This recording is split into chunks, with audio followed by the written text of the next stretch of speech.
Assalamualaikum warahmatullahi wabarakatuh.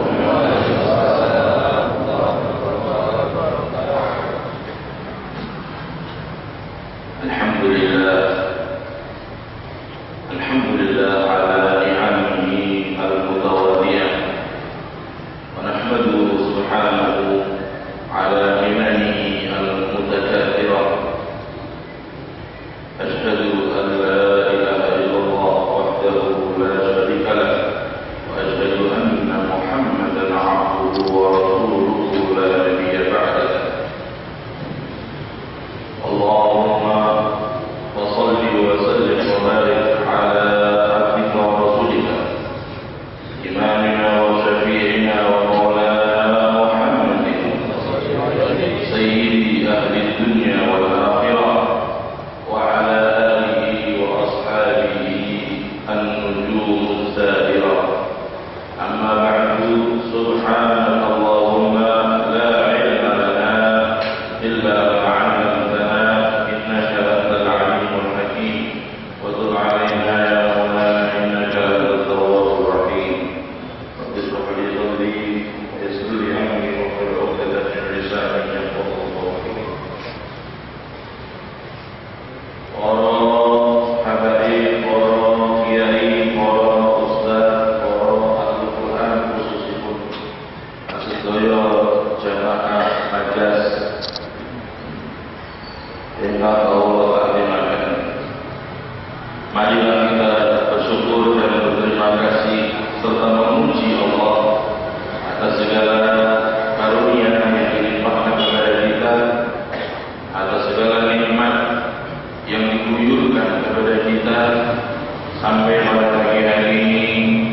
Allah masih membuat hati kita senang di dalam majelis zikir, di dalam majelis salawat, di dalam majelis muhasabah, untuk menghitung diri kita, untuk introspeksi diri kita.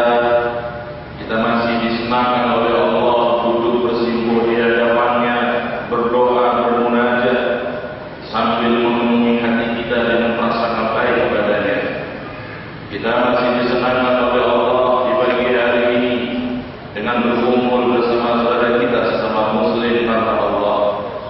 Kesenangan-kesenangan ukhrawi semacam ini bukanlah kesenangan yang bisa didapat dengan mudah.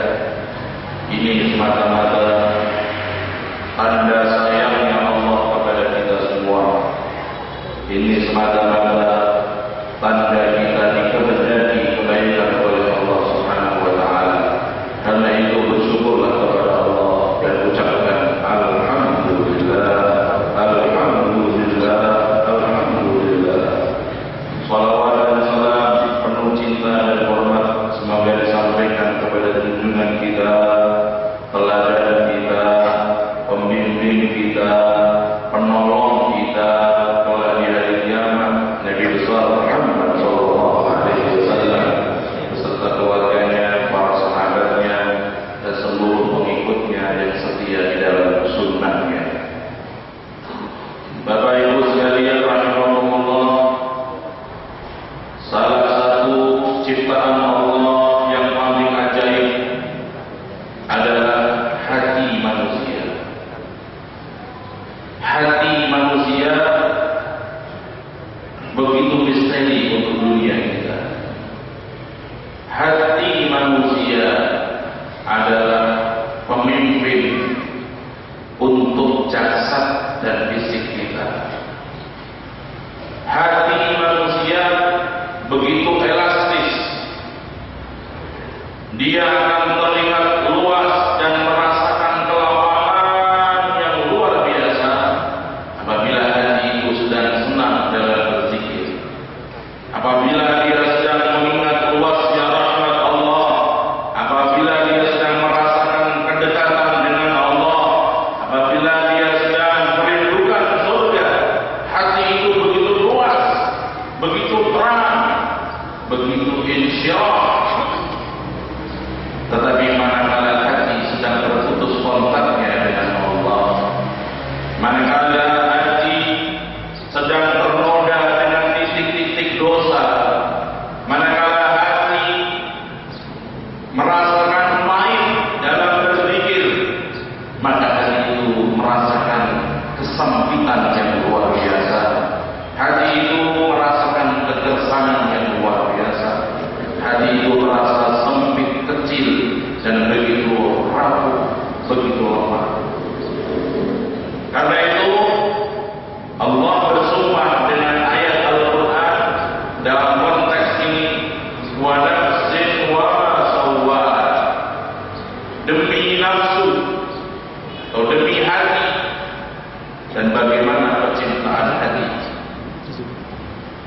qad aflaha man zakkaha wa qad khaba man dassaha. Sungguh sukses, sungguh beruntung, sungguh bahagia orang yang telah membersihkan hatinya, dan sungguh gagal, sungguh sengsara orang yang menodai hatinya. Hati begitu elastis, begitu cepat dalam sehari berbulan-balik. Pagi semacam ini ketika kita hadir di majelis semacam ini, hati kita begitu tenang, hati kita begitu bahagia, hati kita begitu terasa luas. Dia bisa lebih luas dari jagat raya. Dia bahkan bisa merasakan dekat dengan Allah. Dia bahkan bisa merasakan seakan-akan surga di depan matanya. Dia bahkan merasakan seakan-akan Allah sudah masuk dalam jiwanya. Inilah keajaiban hati salah satu makhluknya Allah Subhanahu wa ta'ala. Karena itu Rasulullah sallallahu alaihi wasallam sallallahu alaihi Muhammad pernah bersabda, "Ma wasi'ani ardi wa la samai, wa innama wasi'ani qalbul 'abdil mu'min." Qalbul 'abdil mu'min, sesungguhnya langit tidak bisa meliputi dan mengenal dan merasakan keberadaanku. Sesungguhnya bumi tidak bisa merasakan dan mengenal eksistensiku. Yang bisa mengenalku, yang bisa merasakan dekat denganku adalah hati seorang yang beriman kepadaku. Saudara, hati apabila dia dekat dengan Allah, maka hati itu memancarkan cahaya-cahaya ilahi. Yang cahaya-cahaya ilahi itu memerintahkan kepada jasad untuk berbuat sesuai yang dicintai Allah. Maka mata tidak melihat kecuali yang disenangi Allah. Tangan tidak bergerak kecuali kepada yang disenangi Allah. Kaki tidak melangkah kecuali yang disenangi, melangkah kepada yang disenangi oleh Allah. Dan seluruh anggota tubuh kita sibuk melaksanakan tugas dari hati, yang hati itu memerintah kepada amal saleh, kepada amal yang diridhai oleh Allah Subhanahu wa ta'ala. Seperti halnya pagi kita berangkat dari rumah kita, ada yang sebelum azan subuh, ada yang setelah azan subuh, ada yang saat sholat berjamaah sudah berada di masjid, ada juga yang berangkat setelah subuh. Ini semua bisa berjalan karena perintah hati. Dan hati itu bisa memerintah kebaikan karena hati diberi petunjuk oleh Allah. Maka nikmat terbesar yang perlu disyukuri adalah nikmatul hidayah, nikmat petunjuk yang Allah berikan kepada kita. Dan kita bersama-sama duduk semacam ini, tidaklah ragu Allah mengguyur keberkahan kepada kita. Allah mengguyur rahmat dan ampunan kepada kita. Dan kita semua menengadahkan tangan, memfakirkan diri kita, mengemislah kita kepada Allah. Semoga Allah mengampuni dosa-dosa kita. Semoga Allah merahmati menyayangi kita. Semoga Allah mengabulkan hajat-hajat kita. Di antara kita yang memiliki hajat duniawi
nafsu yang selalu memerintah kepada kejelekan, nafsu yang perintahnya hanya untuk syahwat dan kesenangan.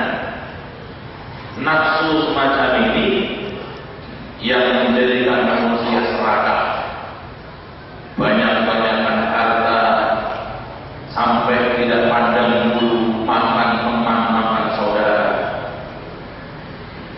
banyak-banyakan pengikut sampai tidak pandang bulu menjatuhkan nama baik saudara dan tetangga, bahkan orang tua. Nafsu yang semacam inilah yang menyebabkan dunia ini rusak, yang menyebabkan dunia ini hancur. Rasulullah sudah bersabda, ada 3 hal yang menghancurkan manusia. 1, nafsu yang dituruti. Nafsu apa itu? Nafsu yang amal, yang merintahnya keburukan, yang tidak pernah puas. Ini kalau dituruti, subhanallah, menghancurkan manusia, menghancurkan dunia. Lihat bagaimana keserakahan yang telah meliputi jiwa manusia, menyebabkan suatu bangsa menjajah bangsa yang lain, menyebabkan suatu negara terzalimi oleh negara yang lain, menyebabkan satu orang teraniaya oleh orang lain karena nafsu yang amal yang memerintah kepada keburukan. Nafsu yang amal ini apabila dituruti maka akan mencelakakan manusia itu sendiri. Berapa banyak contoh orang yang mengikuti nafsu amal, nafsu buruknya, dia terjebak untuk memperbanyak popularitas, memperkuat posisi dalam suatu komunitas, tapi akhirnya dia dipermalukan oleh Allah dengan nafsunya sendiri. Berapa banyak orangnya terjebak dengan banyak-banyakan harta, akhirnya apa yang dia dapatkan tidak bahagia, tidak kesenangan, tidak ketenangan, muncul masuk KPK. Nauzubillah min. Karena itu Ibu, Allah juga mengingatkan nih, al-hakumut takatsur, telah melalaikan kalian sifat banyak-banyakan. Allah tidak melarang kita punya harta, silakan. Allah tidak melarang kita menjadi orang kaya, bagus.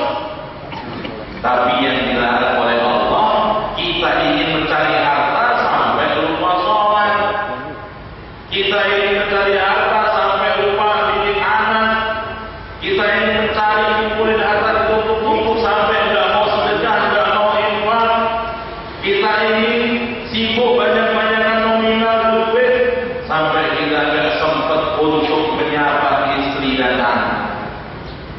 Ini yang dilarang oleh Allah. Kalau kita mencari rezeki itu barokah, itu ibadah. Yang menjadi masalah kalau sudah banyak-banyakan sampai melalaikan sholat, melalaikan kita dari kewajiban yang penting kepada Allah Subhanahu wa Ta'ala. Karena itu Bapak Ibu sekalian, nafsu yang amarah ini harus dididik, harus diberikan takdir, harus diberikan education, pendidikan, pembelajaran bagaimana meningkat kepada nafsu yang lebih tinggi, lebih baik. Namanya nafsu lawwamah. Nafsu lawwamah. Allah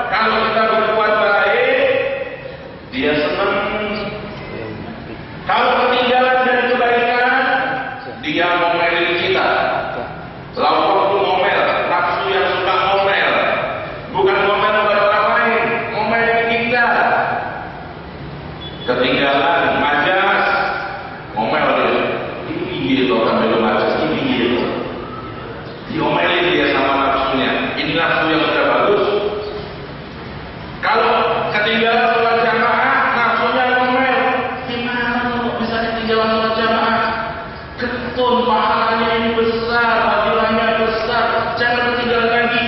Ini nafsu yang lawamah. Dan nafsu yang lawamah ini, kalau dia ketinggalan dari hal yang buruk, senang. Umpamanya wis rencana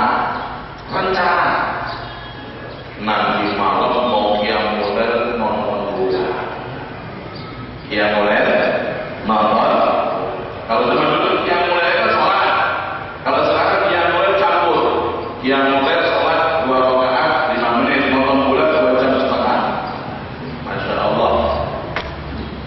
Subhanallah, dibikin ketiduran oleh Allah. Malah subuhnya bisa remajas, bisa ikut majelis taklim kesana sini. Dia bilang untuk tidak nonton hal-hal. Ini nafsu lawamah. Kalau ketinggalan dari yang kurang baik malah senang dia. Ya. Ini saudara-saudara, nafsu yang lawamah ini yang dahulu pernah dialami oleh sahabat Nabi namanya Sayyidina Umar radhiyallahu anhu.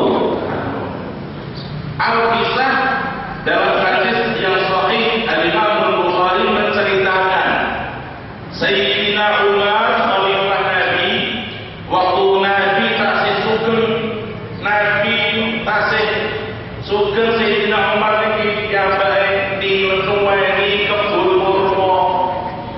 Kebun apa? Kurma. Jumadanan kalau oh, Indonesia.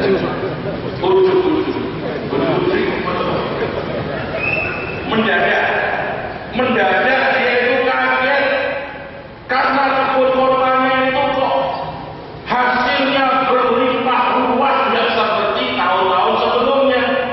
Dia kaget tercengang. Akhirnya pun sampai ke bawah ke sholat. Nalika sholatnya kurang khusyuk gara-gara kurma. Nalika salam, Sayyidina Umar dirinya itu mencela dia, Umar. Awak unggul, lagi dikai kurma paling akeh sholat tidak khusyuk. Akhirnya Sayyidina Umar tidak mau kalah dengan nafsunya. Oh gitu, boleh. Akan kau buktikan siapa yang kuat. Dia langsung datang kepada Rasulullah. Ya Rasulullah, saya punya kebun kurma di Bakha, salah satu tempat. Ini kebun panennya tahun ini sudah luar biasa. Tapi sayangnya Rasulullah, dia mengganggu khusyuk sholat saya. Karena itu saya kasih pelajaran. Dia saya wakafkan ya Rasulullah untuk agama, untuk perjuangan Islam. Langsung diwakafkan, Pak. Kira-kira jenengan kumpul mobilannya. Terus jenengan sholatnya iling mobil kuwi diwakaf apa? Angel. Betul tak sobat, jangan mengganggu sholat. Allah. Terus jangan coba. Ya, orang-orang yang memiliki apa? Perjuangan untuk meningkatkan kualitas hatinya. Karena manusia itu kualitasnya sesuai dengan ruh. Kata dalam penyair, innama al-insanu innama anta a'lamun shaghir anta birruhi insan anta birruhi insan. Allah.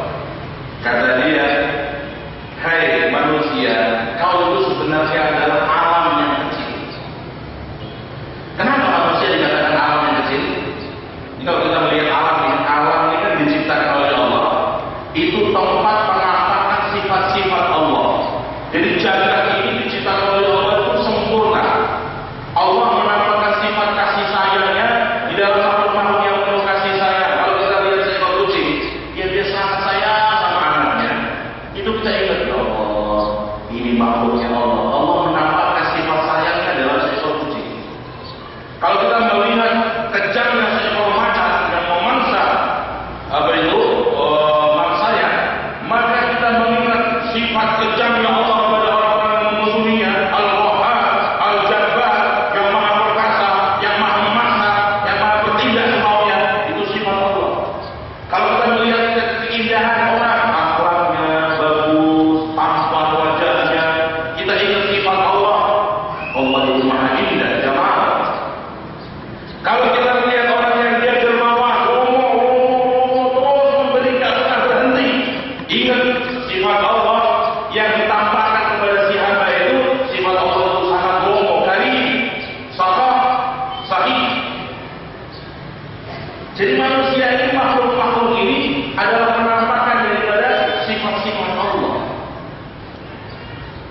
keagungan Allah. Nah, manusia ini sebenarnya adalah alam yang kecil. Sebab dia kalau batu itu, kalau pohon itu kan seperti kita lihat pohon itu kan tumbuh ya. Itu menampakkan nama Allah Al-Ahad, Maha Esa. Kita melihat binatang itu penamaan sifat, tapi setiap binatang atau pohon-pohon itu hanya satu dia. Dia penamaan sifat Al-Qahar atau penamaan sifat Allah Al-Jamal, Al-Jalal, Al-Karim atau Al-Rahim. Itu satu-satu kalau. Tapi kalau manusia dia bisa mengeksplorasi dalam dirinya semua sifat Allah. Maka ada manusia yang luar biasa, dia tampan, dia dermawan, dia kaya. Ada juga seorang perempuan yang dia itu cantik, yang dia itu akhlaknya mulia, yang kaya raya, yang ahli ibadah, yang luar biasa. Kalau ada dia itu lomba melamar ya, wah angin itu bersuka ahli ibadah, wahyu, gitu, masya Allah. Ini konten jauh yang zaman cerita ini orang alim jenenge Abu Azizah. Napa? Abu Azizah. Abu Azizah itu dikirimi surat oleh perintah. Kata Bamrun ila Abu Azizah. Orang menulis surat pada Abu Azizah. Wahai Abu Azizah, aku ini mau menikah. Sudah lama aku muter-muter gak dapat yang diinginkan. Abu Azizah takut. Lepas jenengan kepingin sekatus nopo ditulis kali rencana ini hukum bosan kata-kata. Kalau kepingin sudah wong sing ayu, nomor loro ahli ibadah, nomor telu wong alus, nomor papat wong penyayang, nomor 5 wong tinggi semampai putih, nomor 6 wong niku sugih, lan nomor 7 nek wong sugih niku nyenak kula gawat kula nulis jeneng kabeh. Abu Azizah mengirim surat balasan. Wa kita buka sayyidi faqaratuha wa 'alimtuha wa fahimtu ma fiha law kuntu ukhtar alladhi qulnaha talaqtu ma'azizatin wa aqadtuha. Dulu sing wapi, dulu sing ganteng, surat kowe wapi. Syarat-syarat kepengin tuh bojo segini ku masyaallah. Mau sayang angin golek. Orang sadar sampean aku pengen. Ini, masya Allah. Ini soal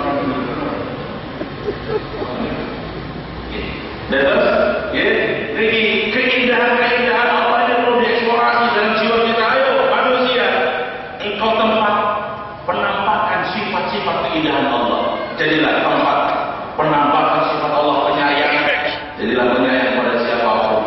Bahkan kepada yang musuh kita doakan, sayangi dia dengan doa kita. Itu. Hai manusia, jadilah kau penampakan sifat Allah dermawan. Jadilah kau penampakan sifat Allah produktif. Allah kan produktif. Al-Bari. Allah itu produktif, selalu produktif Allah. Tidak pernah Allah itu menciptakan hal yang sama. Selalu produktif, aktual selalu. Karena itu ada orang alim namanya alim kitab. Ada orang alim al-Maduni. Kalau orang alim kitab yang disampaikan, ya itu ada sesuai kitab. Orang namanya alim kitab. Jadi dia sesuai kitab. Tapi ada orang alim yang dia langsung ilmunya hangat dari Allah. Selalu baru, selalu yang dikeluarkan itu hangat langsung dari Allah. Tidak bisa dikitabkan, dicari kitabnya tidak ada. Yang baru, tajaddad, dia selalu aktual, dia aktual dari Allah. Wa 'allamnahu min ladunna ilma. Nabi Khidir diberi oleh Allah langsung dari Allah ilmu laduni. Jadi nggak pakai baca kitab, langsung. Itu ilmu aktual masih hangat dari Allah. Maka terasa beda di hati. Ada yang disampaikan itu ilmu kita dalam cara logika masuk, tapi hati nggak terasa. Tapi ada ilmu yang dia masuk di logika dan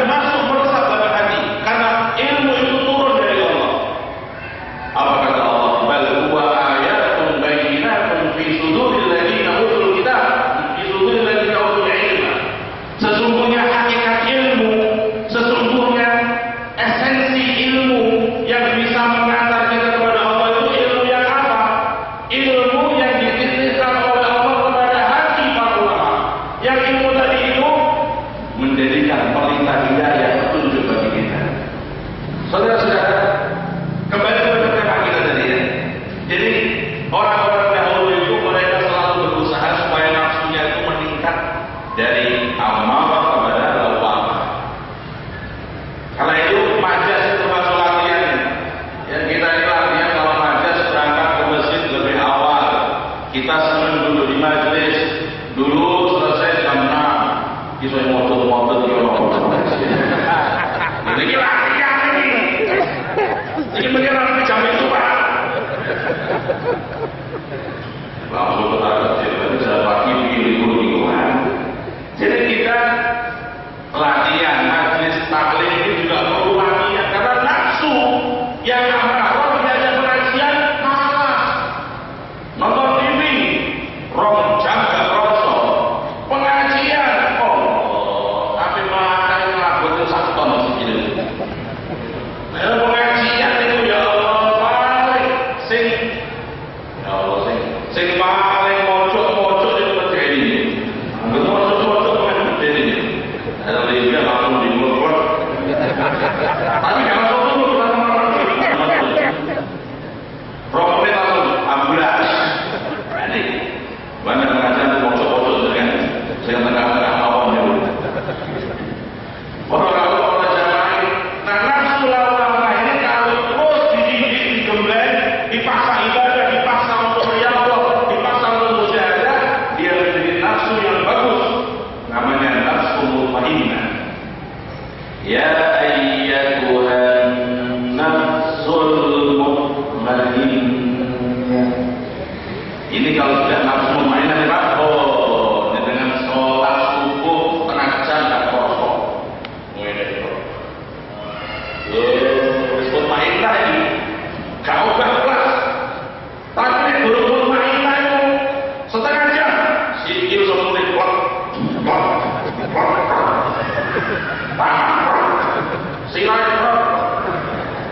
Ya, jadi kalau sudah mutmainnah ini berpikir dari mulai isya sampai subuh ada bisa. Ada seorang ulama Al-Habib Umar Al-Akhlas, ulama besar di Al-Umar. Itu beliau pernah habis isya itu sholat terus berdoa. Saking nikmatin doa nanti subuh gak kerasa. Karena dia sudah mutmainnah, sudah merasakan tenang, sudah merasakan bahagia yang luar biasa. Seperti kita lah orang-orang yang ahli dunia lah. Kita kalau nonton TV, film yang kita gandrungi kan Mahabharata, umpamanya. Jadi nek seneng itu, ya Allah tekan jam sekolah kita ini langsung buat masuk kesal. Saya yang dia merasa tenang di situ.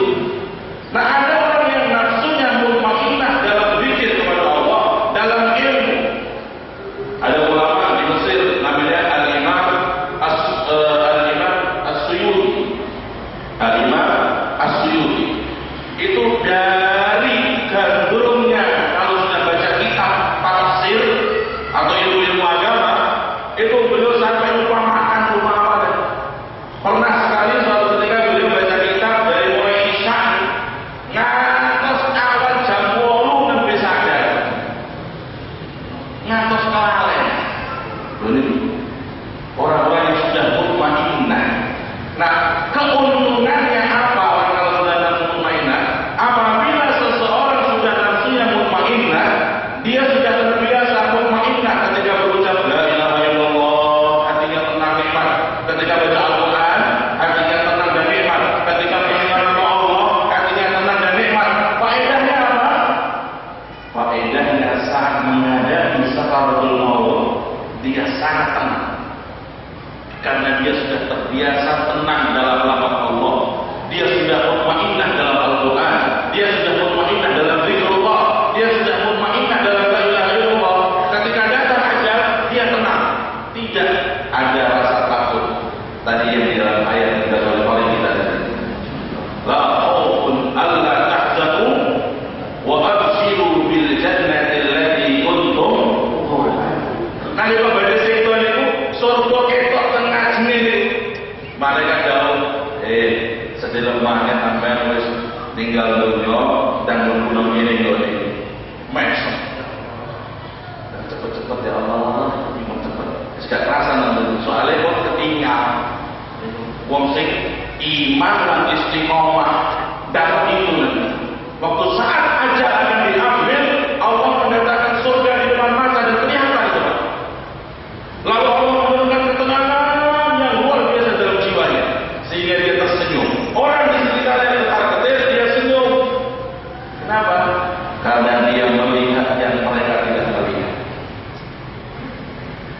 Seperti ada satu cerita, Sayyidina Utsman Khalifah mendatangi sahabat namanya Abu Darda.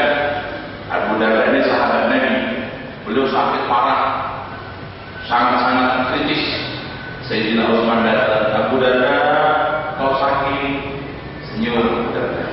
Sayyidina Utsman bilang, kelihatannya sakitmu semakin parah. Apa ada sesuatu yang ingin kau ajukan kepada aku sebagai khalifah? Kepengen apa? Kepengen apa? Kau kan seorang sahabat Nabi Mujahid. Kepengen apa? Maksudnya beli proposal orang. Saya mau oleh khalifah nih. Sayyidina Utsman berkata, tidak wahai Utsman, aku tidak kepengen minta apa-apa darimu. Sekarang ini aku sudah malu minta kepada Allah, apalagi kau minta kepada manusia. Aku sudah malu minta kepada Allah. Aku tinggal pasrah, kepengen masuk surga. Oh, kalau gitu, ini aja. Tidak untuk kamu, untuk anak istrimu. Apabila kau meninggal, kau pengen apa untuk mereka, kami akan alokasikan dana untuk mereka. Sayyidina Abu Darda ketawa lagi. Hai Utsman, aku sudah diberi amalan oleh Rasulullah. Barang siapa mengamalkan amalan ini, keluarganya tidak akan kena krisis. Kan duit utang terus suket terus. Rasul betul ya? Rasul betul? Oh, gak semangat betul.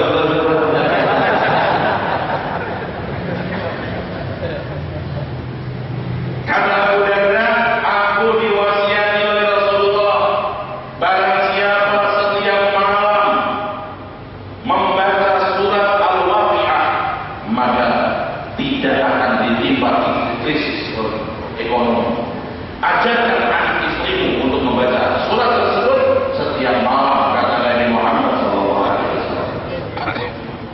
Jadi proposal gak perlu sampai yang Sayyidina Utsman wis tak tinggali Al-Waqiah cukup wis. Kepengen butuh proposal Al-Waqiah langsung toko dhewe kok. Sayyidina Utsman tanya lagi, terus kamu pengen apa? Ditawani enggak gelem. Tiba-tiba Abu Darda menerawang pandang-pandangnya jauh, melihat suatu alam yang lain. Tiba-tiba meneteskan air mata dan dia berkata, Ghadan al-ahibba Muhammadan wa sahbah. Sallallahu alaihi wasallam. Ingsun iku Utsman wis diketokake Gusti Allah mun ketinggal benjang kula niki sedo panggih Kanjeng Nabi Muhammad lan para sahabat Rasul. Iya. Niki nak pun nafsune mutmainnah niki. Tapi kalau belum mutmainnah, dengan kematian takut Pak. Kematian itu menakutkan. Tapi kalau sudah mutmainnah nafsunya, maka dia tenang menghadapi kematian dengan tenang dan bahagia. Saudara-saudara, kemudian kalau sudah mutmainnah, meningkat lagi sampai pada tingkatan nafsu yang radiyah. Irji'i ila rabbiki radiyatan mardiyah. Nafsu yang berpikiran di dalam makna radiyah. Apa radiyah itu? Radiyah ini dia selalu senang, bahkan dalam hal-hal yang doairnya gak enak dia senang. Jadi kita sekarang ini, kalau kita ingin merasakan nikmat ibadah semacam ini ya bagus, tapi jangan kita merasa sudah ibadah hebat, belum. Dibanding orang duluan, ya gak apa-apa. Orang zaman dulu, Masya Allah, dia pengajian tidak pulang dari pengajian itu dikasih tahu tetangganya, anakmu ada yang jatuh dari loteng langsung meninggal. Dia bilang, innalillahi wa inna ilaihi raji'un. Tapi dia bilang, tidak apa-apa, saya itu Allah kasih 3 kalau diambil 1. Dan dia tidak terus meninggalkan sholat, tidak ngambek sama Allah. Ini orang-orang yang sudah radiyah, nafsunya radiyah, yang terlihatnya itu balak, tapi justru terasa nikmat buat dia. Al-Imam Syafi'i itu sudah bertingkatan ini, saudara. Beliau itu Imam Syafi'i dari mulai pusat beliau sampai ke kemaluan itu ada 14 penyakit. 14 penyakit. Tapi dengan segala penyakitnya itu tidak pernah putus mengajar, tidak pernah putus berdakwah, tidak pernah putus majelis taklim. Subhanallah. Sampai juga pernah berdoa, ya Allah, apabila penyakit ini mendatangkan ridho kepadaku, aku ridho dan aku minta tambahan ya Allah. Ini orang yang kelasnya sudah radiyah. Selalu ridho kepada Allah, selalu senang apa yang Allah mau. Ini pangkat yang tinggi, kita belum sampai. Seperti seorang ulama pemimpin thariqah yang sangat hebat namanya Al-Imam Sayyidi Ahmad Ar-Rifai. Ada thariqah namanya thariqah Rifaiyah, ulama besar. Ini Sayyidi Ahmad Ar-Rifai pernah suatu ketika dalam dialog hati, dalam dialog ruhani, dia diajak berbicara dengan Allah. Lalu Allah berkata kepadanya, "Hai Ahmad Ar-Rifai, mada turid?" Nopo dengan kesahakin Allah, dengan kesan Allah. Umumnya dengan mulut ditawari Gusti Allah, Gusti Allah jauh dengan kesan Allah. Jawab, jawab, sego. Dua sego. Orang nanti kita tahu itu. Dikai kesempatan dari sekarang sego timbul. Mereka pun dijamin urusan dunia itu pun dijamin. Niki apa Sayyidi Ahmad Ar-Rifai ketika dia dengan Allah, dia rohani. Allah bertanya, "Hai Ahmad, kau kepingin apa?" Apa beliau jawab? "Aku tidak kepingin apa-apa kecuali apa yang kau mau ya Allah." Urid ma'turid. Urid ma'turid. Ya Allah, Allah boten kepingin apa-apa. Kau kepingin sing jenengan kersane kau kepingin. Jawabane wong kelas rodiyah niku. Wis gak kepengin apa-apa, sing dikepengin ayo sing dikalane Gusti Allah niku ridho selalu. Radhiyallahu anhum wa radu anhu. Dan yang terakhir, derajat hati yang paling tinggi namanya nafsu yang mardiyah. Setelah dia ridho selalu kepada Allah, dikasih ini ridho, didikan ridho, dikene yo jelas ridho, dikene ridho, terus diuji sama Allah dengan banyak dan dia selalu ridho. Akhirnya Allah jatuh cinta kepadanya. Mardiyah, dicintai oleh Allah, diridhoi oleh Allah. Ini kelas yang paling tinggi. Nah, wis mardiyah jadi gimana? Oh, jalur Allah dibalik. Tapi sing ditawari ada kerja. Indahnya cinta. Ketika orang sudah dicintai, ini minta apa saja kita kasih wae. Mainkan itu. Upama lagi nganten-nganten. Tapi kalau sing ditawari ku beda. Sing tresnone lillahi ta'ala malah izin jalan. Aku gak berjalan. Sampai itu wis mas sing aku 80 kilo. Jadi aku gak pegang. Kulo ndelok dengan ibu bahagia oleh kulo. Terus gak perlu bodoh gak mau delok yo ketok aku seneng. Ora niki nang mardiyah ngene niku masyaallah. Kulo akhiri kulo fondasi nggih. Niku wonten kiai termasuk Mas Said kita niku Jepara. Niku asmane Mbah Kiai Abbas. Mbah Kiai Abbas niku kiai Jepara niku dulu. Nggone kok niku nggone gunung munggah munggah blusuk sak tekan. Jepara kok desa. Niku Jepara bagi Abbas niku ngaji teng paman kula asmane Mbah Kiai Muhammad. Nalika ngaji kita ya Allah Udin ana dawuh wong kuwi nek wis ngilmu makrifat kuwi iso krungu omongane benda-benda yang itu nek ilmune makrifat krungu suarane napa niku kita ngomong subhanallah yang ini bismillahirrahmanirrahim di samawati bertasbih semua jadi bertasbih.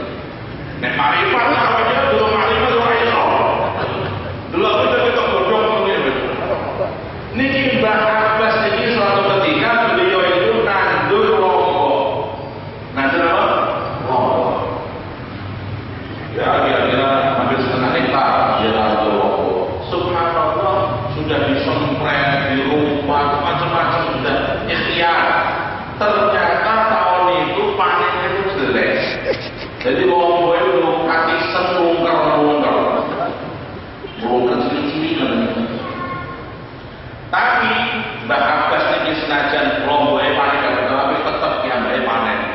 panen ngomongnya kuyon kok sithik mboten kata biasanya kuwata saya itu bersithik bener-bener Mbak Abbas batin ngeten ya Allah wis tak sirami kok wis tak rumah kok kulung-kulung kok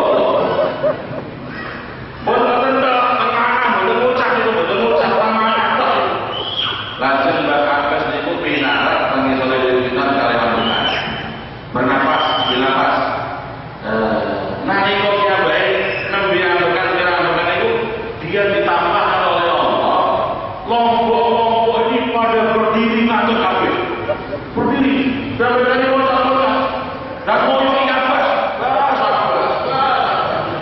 sing dadi menungso ora sempurna Gusti Allah iki lho nyelaku iki lombok kepanasan hujanan ora dadi aku dipangan wong aku ora tahu menungso Gusti Allah kira tahu sampeyan mending bertahun api lagi bisa gak wae Rasulullah dikoyo kaya lombok niku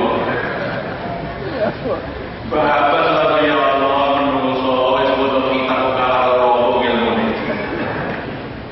Jadi manusia itu harus cerdas hatinya, harus cerdas hati.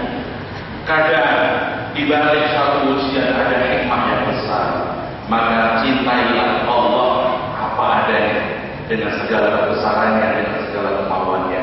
Kalau kita sudah mencintai Allah